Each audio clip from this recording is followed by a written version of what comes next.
Hey everyone, in this quick tutorial, I'm going to show you how to create a chart in Google Sheet. Perfect for visualizing your data in just a few clicks. Step 1.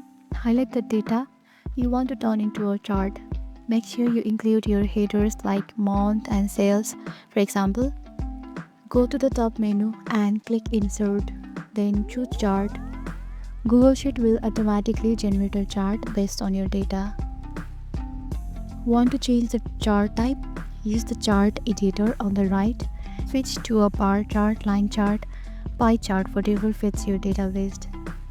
And you can also edit titles, labels, colors and more.